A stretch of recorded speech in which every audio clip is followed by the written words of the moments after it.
Welcome to the SkirtWork podcast.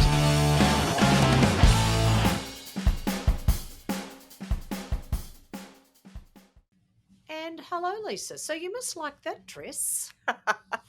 Yeah, well, we're actually filming or recording 2 episodes today.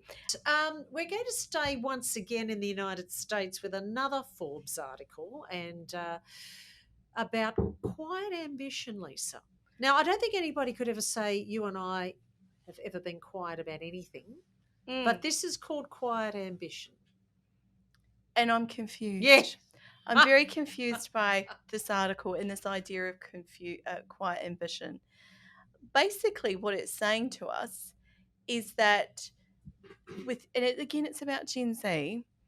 The vast majority of them, like only 4% of employees at Gen Z age, have any ambition of getting promoted to the C-suite level within an organisation. Well, right. Particularly a corporate organisation. And that this poses a real threat to the corporate organisation's corporate pipeline. And if we broke it down to the real fundamentals, it's about lifestyle balance. Correct. And people saying they don't want to go up into these level jobs because there's more pressure, there's more hours, and there's less work-life balance the further up the organisation. A lot more money. But can I just say thank you for recognising the hard work that people put in at the top of an organisation?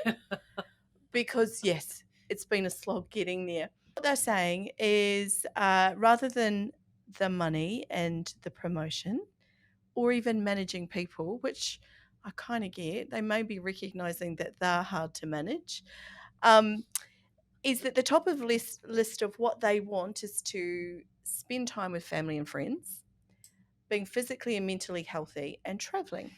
Right. Well, if I'm in my early 20s, that's exactly what I wanted to do as well. So we were having a chat about that and to say, well, I can understand that being very high on the list in that cohort. I often wonder whether Forbes have actually, with their surveys that they do, it's just kids on spring break. But so college kids on spring break going, yeah. So my question then is, so we have identified that the Gen Zs are in their early 20s.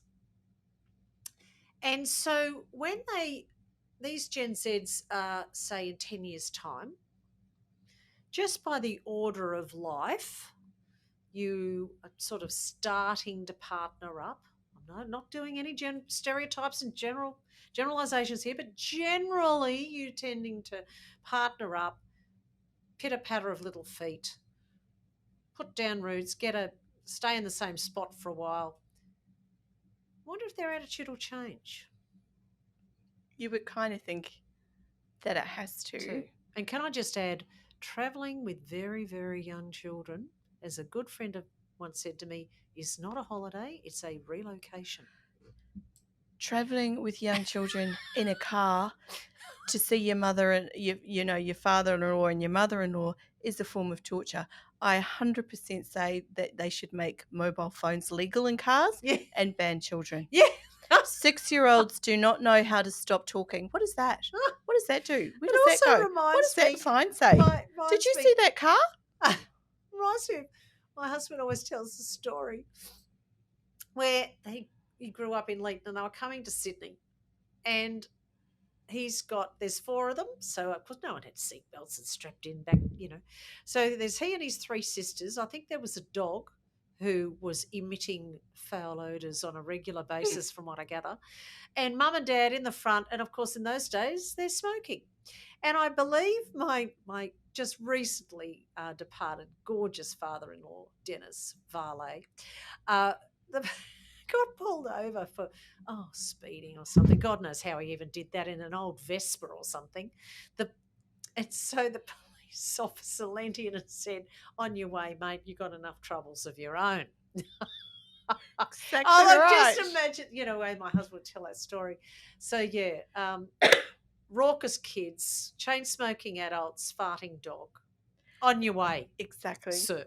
Now, I think sorry, we digress. Yes. Look, I think it's an interesting article. It's an interesting idea. But the reality is we're always going to have people who work for us or work for a business who are happy doing the job that they've been employed to do. Yeah. Not everybody wants to be the top dog. Thank God. Because there's not enough room. No, it's And awful. And not everybody wants to manage people. It's called a pyramid.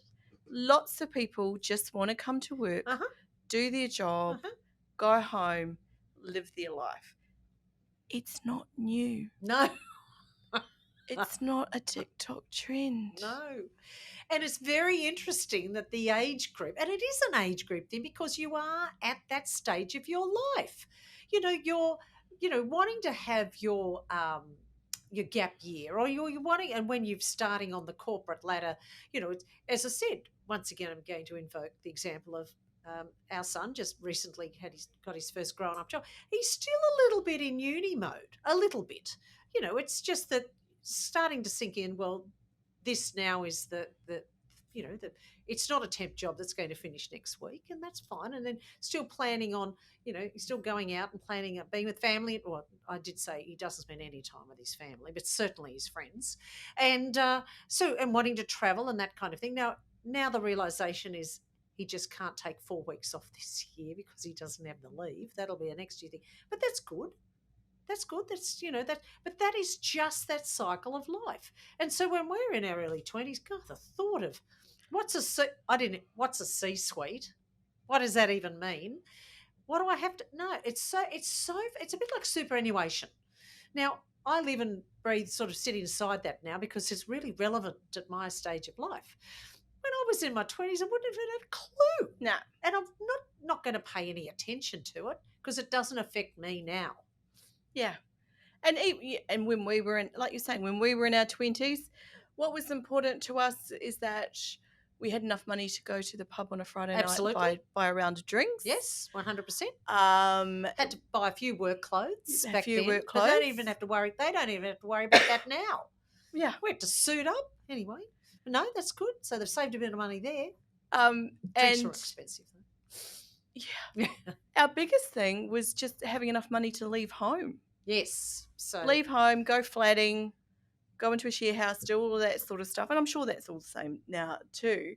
But these things, this quiet ambition, just as much applied to us in our early 20s. Exactly. And the generation before. Now, I know in say my mother's generation, I mean, she was married in the 50s. So a lot in that stage, you're either what defined you is whether you were a career girl or not. That was the term.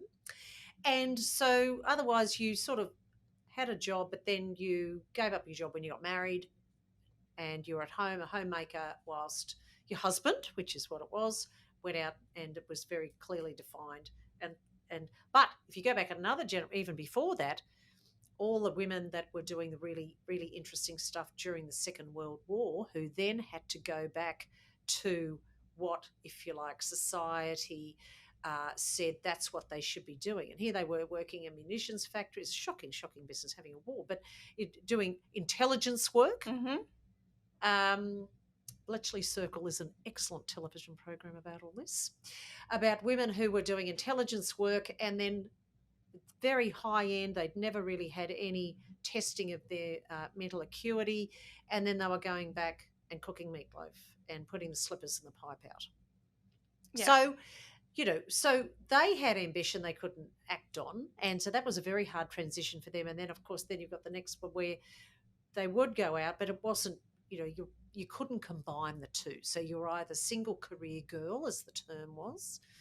And so with, so every era is defined that little bit differently, but leading up to this. But certainly I don't think the seismic change, I think we have enjoyed what these kids are enjoying now. It might have had some different labels, but it was very much the same. So my mother's era was very different to what I experienced, but have the eras changed that fundamentally since? Now, there's obviously more parental care and that sort of thing that probably wasn't around when we started our working lives, but our mindset was get a job, pay the rent so I can go and travel.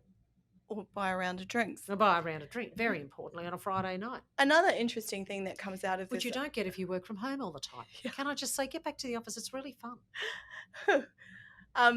In this article, it says that men, so we are still talking about Gen Z, right? Okay. Men are more likely to agree that they want to enter the C-suite someday, 42%, versus women at 29%. Now, this flummoxed me for a moment. It flummoxed me to say, really, young women lack the desire to... Once again, who are they talking to? I know. And I also think... are they on spring break? That's right. I also think there's a couple of factors that come into this, right? First of all, let's remember this is an article about American. They've talked to American people. It's not here in Australia. Young people are entering the workforce there. They're seeing the hours. They're seeing the stress. They're seeing the pressure that senior management are under within corporate organisations within America. And they're saying, I'm not ready for that. I'm not ready for that. I want to be able to go and play netball with my mates after work. I want to be able to go and play footy. I want the freedom to be able to, take my girlfriend out to dinner every Friday night without, And what's interesting is over the summer period when I tend to take a bit of break because school holidays, one of my guilty pleasures is to watch rom-com movies on the TV. Well, there's an admission. I know, it's such a serious mission. But one of the themes that's always common within it, particularly if you like Sandra Bullock rom-coms, which I do, is that you get these women who are working in quite a senior management role and they're working really, really hard and they don't have a partner because they don't have time to fall in love, and, the whole premise of the stuff is that things change and they do. And it's like, it completely normalizes that situation, that is what the situation is. Let's be honest. They're very, very influenced by what they see. Because they don't have a royal family in the United States, they call it celebrity. And so they are very, very influenced by that. Or even the one I'm watching at the moment, Hacks, fabulous woman, Jean Smart. But the lead character is very, very successful, but a bit lonely. Yeah. And her best friend is her 25-year-old assistant. Now, I love it because I can look at it, but it's loosely based on Joan Rivers, but nevertheless, it's a very interesting. I thought that's a very interesting perspective, Lisa, that looking at it from that they're influenced by that. But then I think you touched on an important word called freedom. In your early 20s, you want as much of it as you can possibly get. You've just broken away, if you like, if you've studied or done a trade. Our kids are going to be living at home forever, but tended to move out of home, move out of parental guidance and relying on your parents for absolutely everything. And they're finding out who they are. Exactly. It's exciting. It's exciting times, and it's just like, I don't think it warranted an article in the Forbes to kind of indicate that it's some kind of serious business Might have been trend. Slow News Day. Yeah. Maybe it was written by AI. Well, that's an interesting point. And on that point, we're going to have a little bit of break because we both need still another glass of water. Yes, we do. To handle our throats, and we'll be back very shortly. Thank you.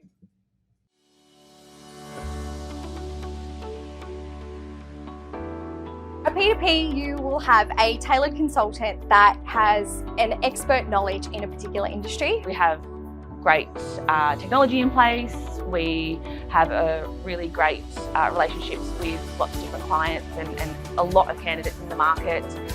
We have specialist consultants within the team. Internationally recognised, so there is an opportunity to collaborate with many different branches. But from a proactive perspective, we are able to answer clients' needs. I'm really proud of what we stand for and how we operate. We always operate with integrity, professionalism, and we really pride ourselves on providing the best service to our client.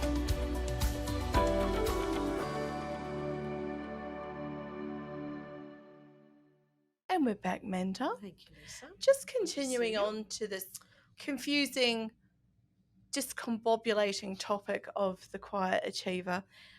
We were chatting in our break when we're having a glass of water and just trying to understand where this is coming from. And I'm going to bring it back to the fact that it is an article in Forbes. And so we're very much talking about research among young American people and that the industrial environment in America is so different from here in Australia. Yeah. And perhaps what this trend is actually about is young people sort of objecting to the current economic ongoing environment in America where everybody hustles for absolutely everything because there's no safety net. You don't get free healthcare like we do. You know, you hear horror stories of doctors going out into the back end of Tennessee and stuff and opening a free clinic for a weekend and people queuing for a week so that they can go and see it to get their teeth checked and so forth. We're incredibly lucky in Australia, and people should always be appreciative of the fact that we do have Medicare, that we do have, despite its faults, a really good public healthcare system. Well, the Medicare, they do call it that in the States, but that is for elderly people that's over a certain age group. And look, whilst no system is ever perfect, but look, as I said, American friends of mine have always said it's so much easier to fall between the cracks in the United States. And that's true because, we were just also talking about hustling. And so, everything has a price in the States, and this is just the way it is, so to get a university education or tertiary education in Australia, yes, you still have to pay for it, but it's a very, very different system. So if you aren't in a position to be able to get that piece of paper, then what happens is that you hustle for every dollar. So it's a bit the same as tipping. I don't like tipping in Australia. The reason being is because we have a modern award system. And it's not that I'm unappreciative. And someone will say to me, and I said, look, I understand I pay a surcharge on a Sunday to get my avocado on toast. I understand that. That's fine. And also, just talking coffee at a basic level, open on a public holiday like they are in my area, and they'll say, we're adding this amount to every cup. Doesn't stop anybody getting a cup of coffee because they understand it's a public holiday and they're going to be paying their people more. Now, people say, well, what about if you get great service? And I said, well, if a service isn't that doing their job, you're going to go back, right? And above and beyond. So, I know people say, I can't. But I said, well, once again, like a lot of people listening to this, we've just got some friends that I've been over the States for a few years, but they've just come back from a trip to the States. They said it is worse than ever. And for Australians, I'm sure they hear our accent thinking, oh, no. But an Australian travelling and they, but I also like the idea of this gratuity. Now, the way I was raised, gratuity means that that's something I decide, but no, it's automatically built into your bill. And we do get a bit of that here too. Now, I understand when you've got massive, let's say you've got 25 people at a group booking, but, the other side of that is that the restaurant also has I don't know, I'm probably talking through the hat here. You then have to select a set 2 or 3 course menu. So, and I understand why they do that. It's not going to be a la carte, but you've got to serve 25 meals and all that kind of thing. So anyway, because they don't pay a proper, living wage over there in the United States, these people have got to rely on their tips. And you imagine how exploitative it is, right, Manda? So pay your staff. We know here in Australia, so if you own a pub and you're employing staff, there are rules and regulations around what those staff have to put up with. And if patrons are sexually harassing bar staff, then you're quite within your rights to flick them off, like to get rid of them, get them kicked out. You think about if you're in America and you're a worker and you're allocated tables and your ability to feed you and your child or just yourself or pay to get to university depends on them tipping, you are going to put up with an awful lot of crap that we do not expect our staff in Australia to put up with.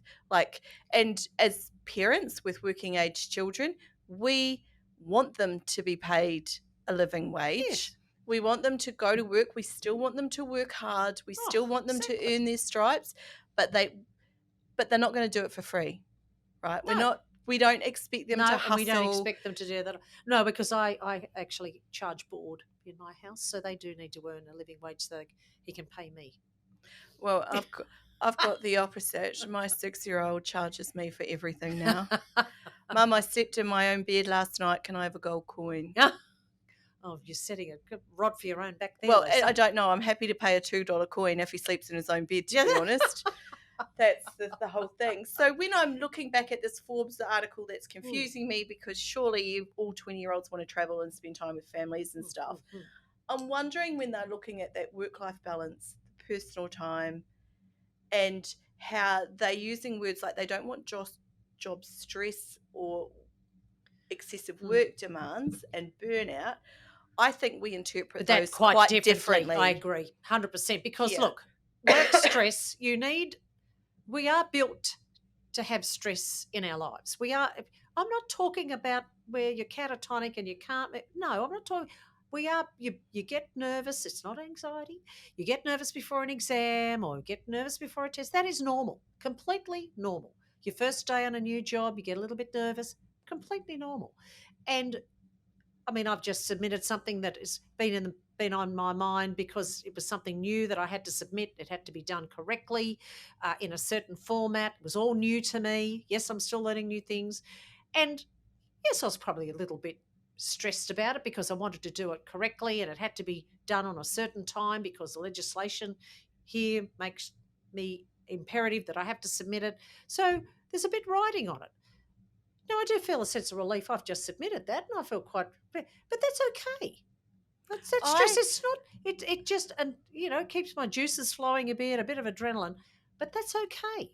I actually need an element of job stress. Well, I need a deadline. I do need because if I don't have that, then I'm it's very much the same. Where it's like I'll just procrastinate on that. Actually. Oh yes, well, let me tell you now, if I didn't have a deadline for this thing, it still needs. You'd be still waiting this time next year. Yeah.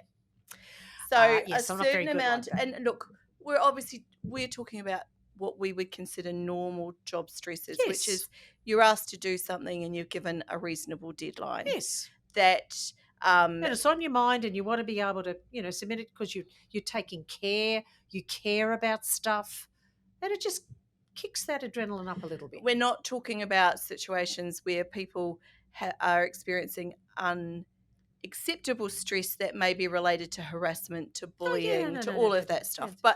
But I do think just some people's definition of stress is a very low bar. Yes. I mean, ridiculously low. I think we'd have to consider that on a case-by-case basis. That's true. But and nerves is not anxiety. So I'm not downplaying anything at all. But it's okay to be nervous. I think on my piano exams when I was always quickly very around this anxiety thing, because my daughter has an anxiety disorder, but that's related to the fact that she's now been diagnosed as autistic and they often go together. Right, okay. So that's fine. But one of the things I think that we grew up with that young people are not experienced is that we were never promised that we were going to be happy. Like no one ever promised us that you would be happy. Although my whole job in life as a parent was just to ensure that they were happy all the time. Yes. No. And now we've got this younger generation who are really disappointed that they're not happy all the time. And it's like, I need to tell you, nobody is happy all of the time. In fact, it's counterproductive. Because how do you know when you're happy unless you're sad? Yes, well, and in my house, they probably say, I can't remember the last time I was. But as we've made it also very clear that in our house that democracy does stop at the front door. Well, can we just say, Manda, that you would be happy if they put their washing away and loaded the dishwasher? Yes, well, thank you very much. Yes, it's the floor drobe is not in the Oxford Dictionary as far as I'm aware. It's such a huge issue in my house, I cannot tell you. People, and the other one. It's not SkirtWork either, by the way. The other day, in one day, I had to pick up 3 empty toilet rolls from the toilet floor. 3 in one day. And I walked into the lounge room and there were 3 boys sitting in that room and I said, 3 in one day. And they all looked a bit sheepish and they all went, oh, sorry. Yes, exactly. But if I wasn't there, I think they'd have to wade through empty toilet rolls to go to the loo. Yes. But look, and that's not to say that's different to having a sense of humour. You've got to maintain that. And may I just refer, which I thoroughly enjoyed watching this week, which was the graduation address by Jerry Seinfeld at Duke University, and it's on YouTube, and it's about 16 minutes, and I thought there were some terrific life lessons in there as well, which I thought was great. And but what he was saying, it's very much, quite often it's the journey you're on, because he said the money and all that stuff will follow. And and I saw a few comments saying, well, it's all right for him, he's a billionaire, but he wasn't always. He's absolutely self-made. So because he did something he enjoyed, and he enjoyed working with people, and and it probably kept his sense of humour, stuff happened along the way. So I think it's a bit like the some of these kids might just say, I want to be famous. I don't think it's a job description. I think it's something that might be a maybe benefit, if that's the way you want to look at it. I think it'd be dreadful. On the way for what you were doing at the time. But I want to be, it's a bit like kids when I interview them, I want to be a manager. What do you want to manager? I don't know. I just want to be a manager. I think that it's an interesting thing, and that we noticed it because my older children are much older, but with Henry, from a small age, there would be things on YouTube that we would watch with him. And, it didn't take long for my partner and myself to go, gee, I wonder how these kids are going to feel about these videos when they grow up. I'm really glad that there was no digital age when I was in my 20s. Because these families, very glad. These families have made millions. Yeah. Millions and millions of dollars of getting videos of their children unboxing toys and, I've never really followed that. I must say, I'm not interested. It's just crazy. And I would not be surprised if there will come a time where children are standing up and saying, I never wanted to be exploited. Well, it's a bit like the Nirvana cover the cover art on the guys tried suing them a few times. I think that's finished now, but the Nevermind cover, because he was there as a baby and he was naked and he brought a court case. So, but anyway, we digress. But yes, so look, there are some days of work that are awful. Yeah, and that's normal. And so it means that you can balance that with the days that are actually really, really good.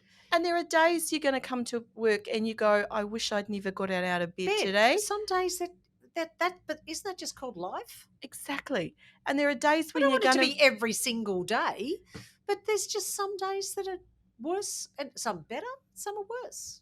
And there are days where you're going to make mistakes. And you have to give yourself permission to make mistakes, because that's how you learn. Oh, look, honestly, and I must say that Mr. Seinfeld does talk about that in this graduation address. It's just that you're not going to know it all. And he actually said the ones that were graduating that had no idea what they wanted to do, because you're on a hell of a ride. So you don't know it all now. That's where I object to this whole thing where people go and find old text messages or Twitter posts or photos of people from 20 years ago. I think the Dom Perrottet thing when he was at a 21st. Oh, he's a former Premier of New South Wales, yes. And he was Kevin Hart. Yeah. When he was dropped from them, something he did. So Ricky Gervais often says, what I do now, I never think how people are going to interpret that in 20 years' time. I've just done it. And it's kind of like, well, when you're young, you do stupid things. Look, how many people... But that's just part of growing up. Young men drive cars too fast. Do all of that those stuff. People that climbed the Harbour Bridge before there was a bridge climb. Yeah. Thankfully, it's not anywhere recorded, because I was not one of them, but I do know quite a few who did. And people our age are so grateful that all the stupid things that we did were never recorded. No, you won't find any evidence of that. Deny. Yeah, unless people were there and then they can talk. Yes. Quickly, I'm going to move on to what I've been watching. Oh, excellent. All right, you're going to hate this one, but it's an interesting one. The latest season of Bridgerton dropped last night. Oh, now I've never been able to get into it. Do you know, I avoided it, Manda. I avoided it, and then I was sick, and I was like, "What am I going to do?" And I binged the first 2 seasons, and I sat there and I laughed and laughed and laughed, because they are a Mills and Boons book. Every single season follows the plot line of every Mills and Boons book ever. You've got a young woman, you've got a young man, or there's a man. There's going to be an issue. There's going to be friction. There's going to be misunderstandings. But in the end, there's going to be a lot of kissing and happy ever afters. But the new season's dropped, and immediately last night I had soccer practice with the 6-year-old. Can I just say, if you think your job's hard, try managing or coaching 8 6-year-olds to play soccer. It's worse than herding cats. It's like herding zombie cats. fast-moving zombie cats. And so I got home from soccer practice. Everyone's covered in mud. Henry's put in the shower and sent to bed. And then I said to Craig, I don't care what you're doing. I'm watching Bridgerton. Excellent, Lisa. Well, see, that sounds to me as though that is the perfect antidote for all of that kind of stuff. Excellent. Or the perfect antidote to a stressful day is to turn on Bridgerton, see all the costumes, see the drama, and you just go, oh, there's going to be a happy ending. So in that life lesson, we're going to say goodbye for this week. Hopefully we won't be coughing as much next week. And we'll say bye for now. Bye, everyone. And of course, if you would like to listen to the SkirtWork podcast, you can find us anywhere where you get your podcasts. And you can also watch us on YouTube, heaven forbid. Lisa and I would much prefer this to be audio, but no, we're being videoed as well. So please subscribe, send us a comment. We would love to hear from you.